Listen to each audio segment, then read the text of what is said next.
Hello and welcome back to OT, the podcast. We're here to talk about watches, time, and how to spend it. I'm Andy Green. I am Felix Schultz. The correct Felix is here with me. Felix, what can we expect from today's episode? Oh, we've got a great one today. Adrian. Who is Adrian? Adrian Bark. Or is it Adrian Jack? I don't know. It's Adrian from Bark and Jack. You might know him from his popping YouTube channel or glorious Instagram account. Yeah, he's a great guy. We're going to have a real in-depth chat about the industry and the state of the nation.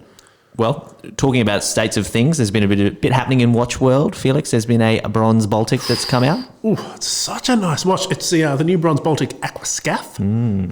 It's everyone loves this watch, and we both know why, because it's a great watch. We both have one. Yeah, blue. You? Black. Nice. Not bronze though. Not in bronze. Yeah, so the bronze, it's blue. They've tweaked the dial a bit. Really cool leather strap, rubber strap, and it's limited, I think, at the initial run. Not limited, but the first 300 will be numbered. Ah, okay. That's the good news, because if this was limited, that would be the most... Be depressing. Yeah, it would be very depressing. The first 300 probably sold by now, knowing... they probably knowing were those guys. pre-sold before they announced it, I'm assuming. It's such a hot watch. Like, if you can get your hands on this, I would strongly recommend it. It's great. We both love it. What else? Urwerk UR100. Yeah, they've done a new thing, a new watch. They've made a watch, Andy. Urwerk have made a watch. Watch companies make watches, yes. Shocking news. In other shocking news, it's also using that the satellite, time display. But the real reason I included this in the list is because this guy is yellow gold. Making a comeback. Yeah, maybe. Yeah, I reckon yellow gold's going to be where it's at. And this one was auctioned off just recently for 96,500 Swiss francs for charity. Wunderbar. For COVID-19 reasons? Yeah, related. So the winner was an Iranian gentleman from Liverpool, and the proceeds are going to be donated to the Liverpool School of Tropical Medicine. So he was a Liverpudlian Iranian. Something like that. Which is awesome. That's a huge result. World of Watches is heading back to normal. We've seen manufacturers open back up. Head offices, HQs, manufacturers. Rolex just opened back up after 60 days of closure. So 2 months effectively out of the year done. Let's move on. I'm keen to get Adrian on the phone. Before we do, today's episode is brought to you by Swiss Typefaces, who help make the show possible. Have you ever wondered, Felix, what the city of Stockholm, Google Android, and David Beckham's football team, Inter Miami, have in common with OT the podcast? I have. Well, for those who don't know, we all use the same fonts from Swiss Typefaces. When we were building the visual identity of OT, we knew that the right typeface was going to be very, very important because they're everywhere, especially when you're in digital, which, let's be honest, everyone is. But I find typefaces, they're often overlooked, which is why there's so much stock Comic Sans out there in the world. Yuck. We knew we wanted something a little bit more cool and a little bit more custom, which is exactly what Swiss Typefaces was able to offer. We ended up with Euclid, which we like for its strong geometry and very graphic feel. It's on our logo, our social media, and it's a big part of the OT brand, though we did nearly go with some of the very cool, very wild and experimental fonts in their lab section. So if you're building a brand or looking to refresh your existing one, don't overlook the typeface and check out SwissTypefaces.com. Today we're super excited to be having yet another intercontinental guest on OT the podcast, Andy. Someone you know and I know and everyone on YouTube knows. Literally everyone on YouTube knows this fine gentleman. Who is it, Felix? It's Adrian from Bark and Jack. Hello, Adrian. How are you? I hope not everyone. Hey, I'm good. Thanks so much for having me on the podcast, and congrats on the podcast as well. Oh, that's very kind of you to say. For the very small portion of the world that don't know who you are, Adrian, tell us a little bit about yourself and Bark and Jack. Well, I hope it's a large portion who don't know who I am. Otherwise, that means a lot of people don't like me because the channel's still. Any publicity is good publicity. Hopefully this will do something up. But I'm Adrian from, I guess, predominantly a YouTube channel, Bark and Jack, which, like most watch outlets, just started off as a bit of fun and extended to the hobby and kind of ended up taking over my life. And I guess if I was to put Bark and Jack in a nutshell, it's just a watch lover's exploration through watches. I still feel like I'm quite into the watch world, and it's kind of me documenting, interacting with watch people, watches, and the life around watches. That sounds quite sad when you sum it up like that.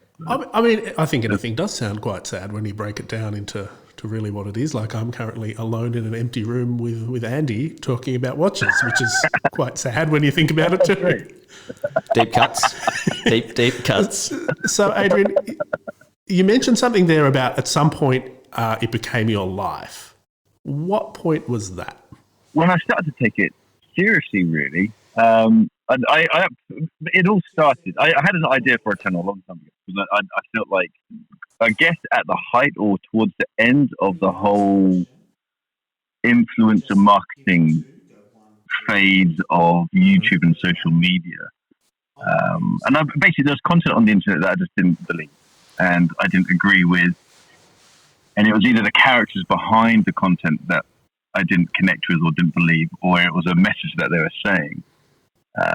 And I felt like I had something to say about watches. And also, when I buy a watch, like most of us, I research the hell out of it. And so I don't have a broad knowledge of watches, but the watches that I own, I like to think I know a lot about those individual watches, because to get to the point of ownership, I learn literally as much as I can about the watch.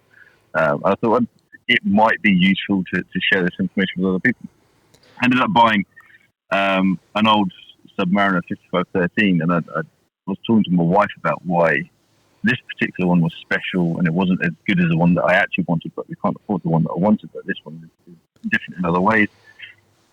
She ended up going away that weekend, telling me to be quiet, but she really just couldn't care less about watches. And that's when I just turned the camera on and I thought, let's just give it a go. I've watched a lot of YouTube, so the format wasn't too alien, because you kind of pick up what you see and what you absorb. And I just went with it, and people watched it.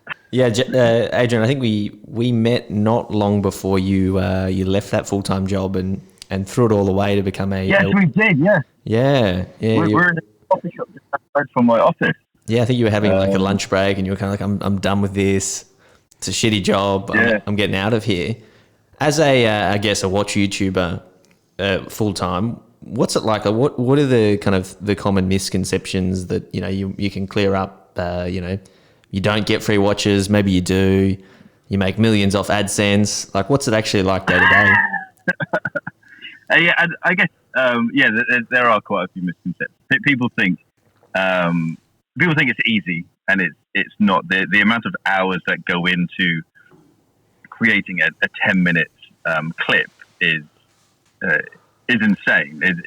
I can maximum push out 2 videos a week, and that's me working probably 60 hours a week. Wow.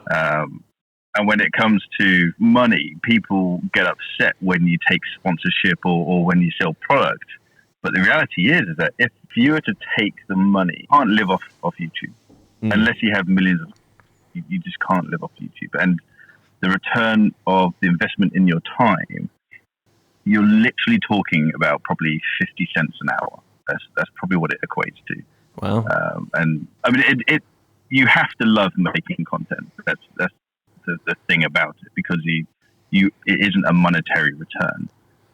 And I've always had a creative side of me, whether it's been in a band or running a recording studio. So there's always been that creative output. So for me, it's actually enjoyable. I'd be doing this anyway. Well, I did it for a very long time without making any money off it. And I guess the other misconception is that, especially in the comments, people try and kind of pitch other content creators against each other. Oh, so-and-so said this. We all talk. Yeah. A lot of us are just mates. And there's WhatsApp groups with most of us in. Yeah, there is a bit of bickering. A lot of it is for show. A lot of it is, some people like to create drama because that is a topic in itself. We're all on the same team. We all have a little bit. We're talking about what? Yeah, I think that's really true, and that's sort of one of the questions I had there was not quite about drama, but I think that sort of, everyone loves to have a little bit of tension or rivalry in there because it's good for traffic. And I had a question around, because YouTube's such a visible platform in terms of, what content is really popping. When I had a question around how you sort of tailor and create content for your channel, how do you feel about Rolex? Does, like coming from where I've come in some of my roles in the past, I'm well aware that if you put Rolex in a headline of something, it'll perform really, really well. Do you find that you're pressured to, or that you want to sort of create that content to get bigger numbers? When my channel started to grow, started to get traction, I thought it was because I was creating good content. But the reality is, from day one, I spoke about Rolex.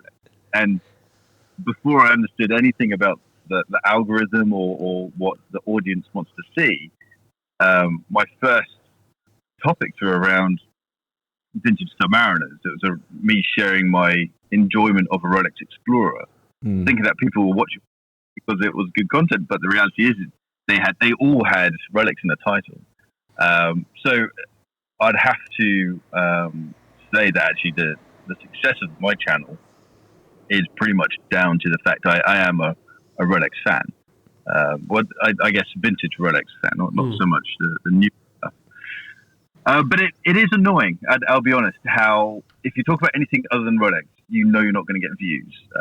I went over to visit Roger Smith, and I basically did a mini documentary on meeting one of the greatest watchmakers in the world, and he is an incredibly nice chap and is very welcoming. And I did this basically 3-part mini series around his operation, and it got so few views.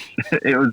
I probably still haven't made a return on the cost of going over there to visit him. Well, one of them was me. But, thanks, man. One of those annoying things where you can sit in front of a webcam and have a rant about a Rolex watch, and you can easily rock up 100,000 views. You can go over and see someone who is genuinely important within the horological world, and someone who is doing an art, not to take away from what Rolex is doing, but Rolex is mainstream, Rolex is mass produced. And I guess Rolex is a brand, whereas someone like Roger Smith, who is doing something so pure and isn't focused on the branding side, he's focused on creating a great watch. And I guess it couldn't be more different, yet very few people care about that side of it. And I guess that's when we're talking about the fashion side of watches, aren't we? We're talking about the content isn't just for horological guys, it's for the guys who are into the brand of Rolex or into the fashion. Absolutely. So do you guys see the same with articles? I guess you would. Yeah, well, I mean, I see a bit less of it now, but certainly it's easy to play that game. But the other side of my sort of question about that Rolex thing, and you've really answered it with Roger Smith, but I thought I'd give you an opportunity. What sort of content would you love to make if you didn't have to factor in, your viewers? It's going to be Invicta, isn't it? a real deep dive into the classics of Invicta's catalog. 10-part series. I genuinely, I make the content that I want to make. It would be, it's such a laborious job. And I don't mean that in a negative way. I just mean that it takes so much time that it would be quite sad to put out content that I didn't want to put out. So genuinely, I only make videos that I want to make. I've sat on some videos for a while, maybe because I just haven't been motivated to do them, and other things have come up. But ultimately, every single video that is on the channel, certainly within, I'd say that's not quite true. Every video within the last 12 months I've wanted to do. There was a time at the start when I was doing list videos, and it's under £1,000. Best watches under £2,000, but best Rolex alternatives. Those videos don't really appetite me, but they bore me. But when it comes to playing the YouTube game, you have to make those videos. But right now, I only make content on the stuff that I want to make. Yeah, well, it's a fine line between pleasure and pain, as they say. And YouTube content isn't the only content you put out. You also have a physical piece of content, straps, which you have a strap store that's going quite well. And pouches. Other bits. Bits and bobs. Yeah, straps. Yeah. Is it as easy and that's, to launch a strap store as everyone seems to think? No, I guess it's easy to do anything, but it's hard to do it right or hard to do it well. I guess. It took 12 months for me to become satisfied with the product that I was going to sell, and I felt, as someone who has the arrogance to critique other people's work, I knew I had to do something that, if someone was to hold in their hands, that they would think, yeah, this is a good product. They might dislike it from an aesthetics point of view, but from a build quality point of view, I'm very confident that people would be impressed with the build quality. So that's why it just took so long to get something as simple as a NATO strap done. Leather straps take even longer because that's just such a complex material to work with, and it's more risky as well because it's infinitely more expensive to work with leather compared to other things to create. A watch, it's very easy, but I think it's always going to be hard to do something right and do it well. And the other side to my business is the customer side. A big thing that I feel the watch industry is lacking, and the kind of smaller brands are getting on board with, is the customer interaction. It's the customer service.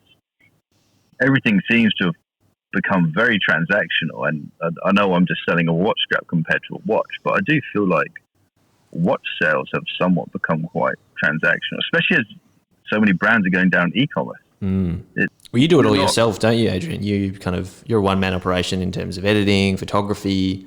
I see you sign the little tags that go on the straps when you send them out. Yeah. The wife helps with the strap side of the business. She quit her job to help with that sort of stuff, packing up all the orders and everything.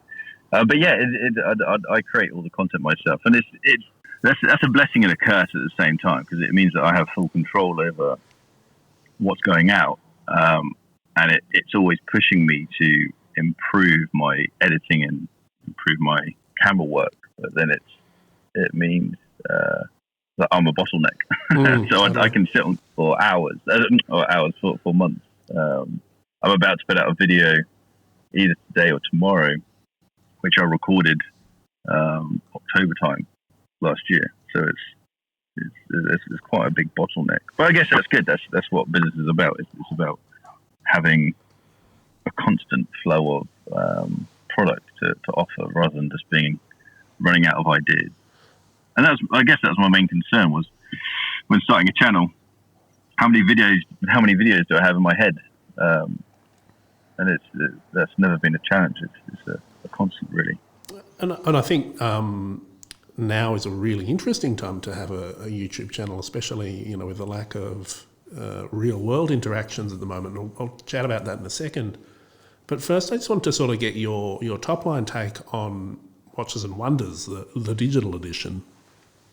I know you recently popped out a video about your sort of winners and losers situation. What are your top takes? Don't overthink it. What are the best watches out of Watches and Wonders? That Piaget was pretty stunning. Yeah.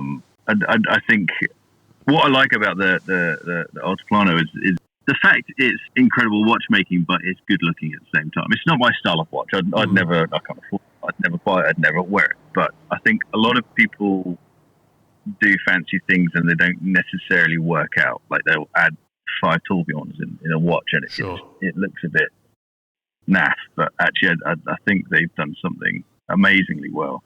There's a Cartier Santos. There's a grey limited edition Cartier Santos with the gold bezel. There's 3 variations of it, of the limited edition one. The one with the grey strap and the grey dial. Yeah, that's absolutely incredible piece. That's probably my favourite piece of the whole launch. Certainly more accessible than the Piaget. Yeah. But I wouldn't wear a Santos.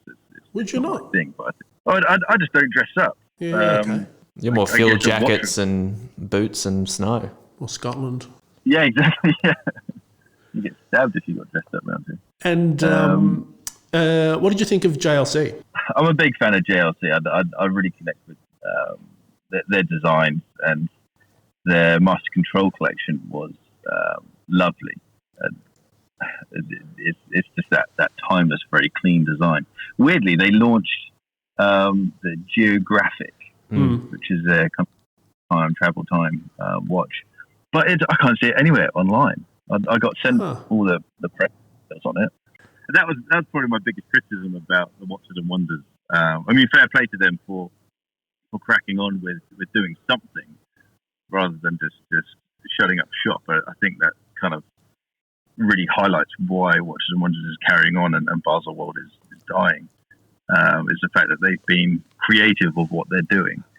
But there seem to be a few people sending out embargoed information, but then just launching other stuff, just highlighting what Instagram before the embargo was lifted. So I think that's not really on. I think everyone's sort of working out what's going on. Like it's a very, I can imagine, that it must have been a very stressful time to be working in the marketing department of the Richemont brand. Yeah. So. Yeah. And did I see in your video you were quite a fan of the Panerai with the printed case? Yes, I think I like Panerai. A lot of people dislike Panerai, and I guess again I'd never buy a Panerai because they're just far too large. But I think they're beautiful looking machines. I like curvy things, and it's a beefy watch, and they've just made it more beefier with that all black. It's just. I love Panerai too, Adrian. I think I used to think that as well, and then I tried on the submersible, the kind of 42mm one with hots for that. I have it's like a thing that's been going on for 4 or 5 months, and I can't stop liking it. And for 42mm, it wears really well. So I'm still thinking about that one. I don't know. Maybe this is a question for Adrian because he's got up early on a Sunday morning to answer it. I'll ask you later, Andy. Do you think Panerai is sort of turning it around? Like you mentioned that there's a bit of sort of negative sentiment out there, and they're not as cool as they were maybe 10 years ago. Do you think that they're pulling it out again and sort of doing the right thing, or they still got a bit of work to do? I think design-wise, they've always had the design. I think they'll always be a good-looking watch. I think it comes down to the size. And it's weird because when we just felt within our watch circles, it seems like the trend is towards smaller watches. And Andy, when we met up, you had I think you just got your Black Bay 58? Yes. Well, you're certainly wearing a Black Bay 58. Yeah, that's it. And I'd say the 58 is probably one of the hottest watches of probably the last decade, and that's a smaller watch, 38 millimeters, 39 millimeters. Yeah, 39. Well, you were wearing the Explorer 1. Yeah, exactly, 36 millimeters. So I'd say within the watch circles, the trend is to go slightly smaller, but watch brands are still churning out these massive pieces. I think Breitling have reduced some of their sizes, but they're still 42 millimeters. So with a lot of Panerai at over 42, and I guess some are 42, but a lot of them are over, and also they wear large. I think that's their biggest downfall, is just the makeup of their case. Their signature is that locking crown and that square case. They can't design their way out of that in a way. Yeah, exactly. So it's kind of, I guess their success has also been their challenge, because it's just a funky watch. But design-wise, I can't imagine other. And you might know this, you might have sort of a take on this. I mean, you're probably reaching a much more mainstream audience through YouTube than maybe, sort of the sites or the blogs or the internet forums. Is it, that whole sort of trend towards smaller watches, it is very much a sort of a watch enthusiast thing. And is that a bit of an echo chamber, or, do you think that reflects the broader market? I mean, you have that question about who buys these 45mm, Tag Heuers or Hublots or whatever they use, but they keep making them, so maybe someone is. Well, I think your echo chamber. Yeah, I think you're probably right. Is that we're amongst us, we are sharing the same message, and also I talk a lot about smaller watches, and I have relatively small wrists, and also I just enjoy the 36mm size. I just think it's a cool size, and so maybe my channel attracts similar people, or maybe people just like to echo that voice, and so it gives me the perception that market wants smaller watches, but actually just those people, the majority don't. It's just my little echo chamber. So yeah, maybe you're right with that. Yeah, right. Yeah, it's weird, but also I think it's localized as well. I think in America, well, I remember when I was talking to the Bremont guys, the English brothers. I kind of questioned their size of watches because they have pretty large watches as well, and their response was pretty much, well, they sell very well in America. So we're not going to change the size because the American market is huge, and they also want to tap into the biggest market. So I think America are probably still pushing forward, especially after the downside of China not buying so many watches. That's an interesting point. It's not the first time we've kind of heard watch CEOs refer to markets themselves and demographics of those markets when designing watches specifically size. I think Christoph Granger also talked about, we were talking about the Big Pilot with him, which is again 46 plus millimeter watch. It's massive.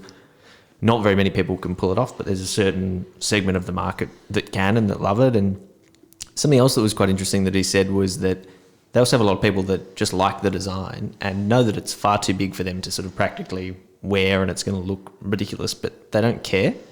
And I think that's quite interesting as well. Yeah, I think that's a good point. I sometimes wear a slightly newer Submariner, my Kermit, and I often look at that, especially after wearing my Explorer so much. And I kind of think that does look quite big, but I also enjoy the weight that it has. And so I guess the physical size of it is secondary to the overall look and perhaps the experience of wearing it. And with IWC, I mean, hats off to IWC for how they did their launches. I think they did a great job with their quite in-depth video. And they went smaller as well. They did the 40 millimeter Portuguese, right? Yeah, smaller. That's right.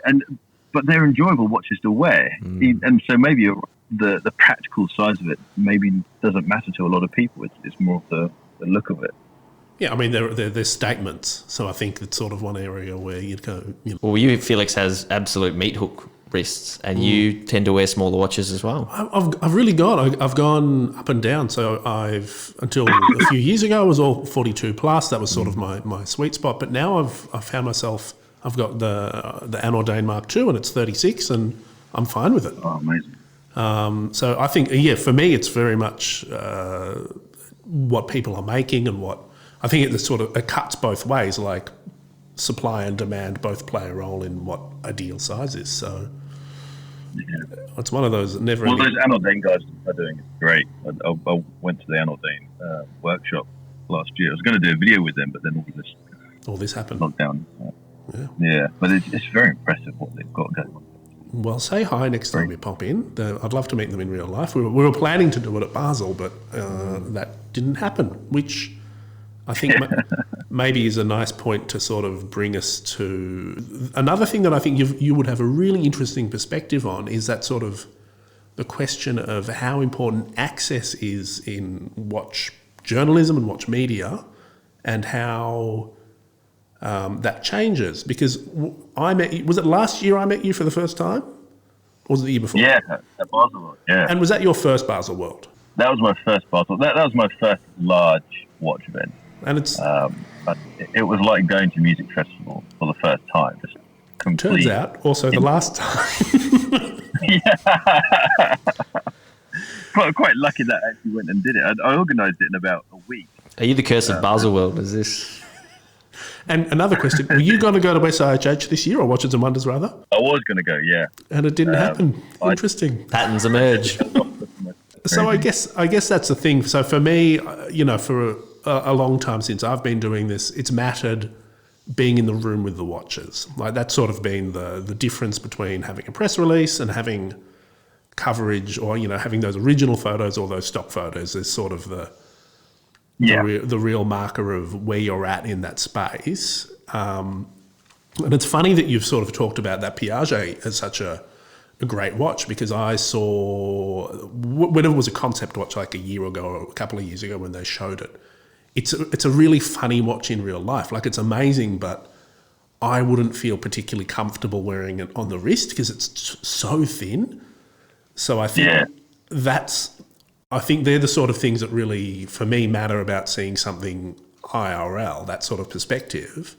But I wondered what your take was, like now that everyone's on a level playing field, how do you feel about that? It's interesting because you're very much put in your place in somewhere like Baselworld. Like you, I much prefer to have my own authentic content on the watch, photographs, and to be able to experience it in real life.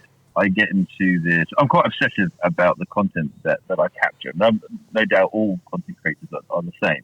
I was very much put in my box when at Baselworld, because you'd be sitting in a booth with someone going through the pieces, and then suddenly someone bigger, which when you've only got a YouTube channel of 30,000 subscribers, you're not bigger than anyone. So literally all these watches are just constantly taken away. I was with Zin, having a big old chat with Zin, and we're sat in these sofas, and literally someone important's coming. You're going to have to go. Was it Felix? No, we didn't see Zin. There's very much a hierarchy, and so there should be. At the end of the day, this is the brand's opportunity to get their message out, and if there's someone coming in with a large audience, then absolutely, it makes sense. But it is challenging trying to get information about a watch when you've got it in your hands for a couple of minutes. At least that's what I've experienced. No doubt you guys had a more successful time than I did. It was really quite a challenge, especially as a one-man team, trying to interact with the PR teams, trying to absorb the information that they're telling you, and at the same time capture content, capture photographs or video of these watches. So it was an exciting event. I don't know how much content I would have made of the event, of the watches itself. I think had I gone over to Baselworld, it probably would have been more about the event itself, a slight touch on it. Because I'd much prefer to do something like a week on the wrist. I'd much prefer to be lent a watch for a couple of weeks and be able to actually fully interact with it. Absolutely. Rather than trying to make a decision on a watch. And also, that probably comes down to my lack of experience. I am no watch journalist. I've fallen into getting hands-on with new watches. I'm still at the beginning of my journey. I guess not the beginning, but I'm still fairly early on in my journey. It's interesting. Like I think I think you're being a little bit down on yourself in some ways, because you sort of say, I went to Basel last year and it was a bit tough, and I got kicked out when someone bigger came in. Flip that on its head to 2020. I think you were in a really, really good position, because now suddenly the brands need someone that can provide the next best thing to a real life showing. And I think that's probably video, and that's probably a strong YouTube channel like yours. And you're right. There's a lot of talk going on now. There's a lot of brands reaching out. Had IWC taking, I guess, bespoke photographs for me for my content, which is pretty cool. Baselworld gave me that intro to these brands, so I now have contact to a lot of people, and likewise, that a lot of people can now contact me with this new launch. It's been quite interesting how some brands have really got on board with what's going on. Breitling, for example, created video content. Panerai just had some really bad photographs of their watches, very uninteresting photographs of their watches, just on a plain black or white background. Give me something to talk about. Frame your product. And then you've got people like Breitling who put out 4K video for their watches. No doubt they had this stock for their own promotional purposes. But that's a brilliant idea to push it out as, no, if you're going to make content about watches, make it using great content. And so that was a brilliant idea for Breitling. I don't know where the copyright sits with that, but I've used it. It's supplied. But I think that's really true, and I think you've sort of hit the nail on the head as to where the air quotes industry is at the moment. Because on the one hand, the traditional way of doing business or promoting the watches has changed, and that means that the people who are doing it in a traditional way, so your digital media or your blogs or your magazines, are sort of having to scramble. You being in that sort of newer content creator space are in a really good position. And it also means that I think the marketing guys have to change how they do it. And Breitling, I think, is a great example of that. Yeah. Like, you might not get invited to the schmancy party in London, but they can send you 2 watches overnight, courier for a week, and you can give them a much more valuable output. I think it's going to be a interesting time to have a thriving YouTube channel. I like that positive outlook on it. I do still think the industry is still quite antiquated when it comes to marketing and interacting with people. When a lot of time when I talk to brands, they often talk about my Instagram account. So you're going to be able to put a post out on Instagram? Like, well, yeah, but I've got a YouTube channel that is twice the price of my Instagram account and 10x views. So, but they're not interested in YouTube. They're more interested in Instagram. They're more interested in written stuff. And I kind of think that people need to get on board with the different formats. I guess it's still a transition from magazine and print. So you might be across the fact that we do a bit of a watch matchmaker segment on OT the podcast. I guess your default recommendation watch, what is it? Like I've got $5,000 or $10,000 to spend. What do you fall into? Let's say you've got £4,000. Guy comes up to you on the street. He says, "I want a really good watch, Adrian. I've heard you're into watches. What should I get?" Oh man, that's a tricky one, isn't it? See, the problem is, I love the Black Bay 58, but it's also because you can't beat it. If you spend less money, you are getting less of a watch. The Black Bay 58, it's an incredible watch. I guess the Black Bay range as a whole. Yeah, the 58 is a challenge because that's it. That's the best watch. 58, yeah, on the money there. Don't overthink it. Don't overthink it. That's, we all have that default answer. Okay, so a couple of questions to round this out. I want to know who your favourite YouTuber is. Watch YouTuber or any YouTuber? Any YouTuber. If I say them, people start digesting my channel. They're like, oh yeah, that's where that comes from. Peter McKinnon, I really like. I don't watch all of his stuff because he plays the YouTube game very well, and so there's obviously some content that he puts out that's quite strategic. But Peter McKinnon is a photography and videography YouTuber, and he has. I was going to say somehow, but it's quite obvious how he's done it. But he's taken a niche content category and just blown up. He's got 4 million subscribers, which is just crazy for a niche like photography. It's a large niche, but it's still a niche. And he managed to get 1 million subscribers within the first 11 months of running his channel. It's crazy. Can I just say, Adrian, you already answered Andy's next question. Who was your favourite watch photographer? But maybe he's not a watch photographer. He's just general photography. General photography, very cinematic landscape and guy. He's got vintage Speedmasters. He's recently bought. A bit of a stalk. He's recently bought a ceramic white dial Daytona. Business is going well. All black Breitling. Where from? Where did he buy it?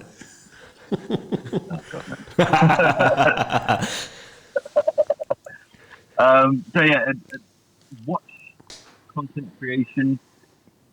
I'd have to go with A Collected Man. I think their watch photography is. It's amazing. I think Andy would very much agree with you there. I think you're on the money. And one final question. This is a sort of very open-ended question just for you. Where do you want this to go? If I was to be honest, I'm very happy with where it is.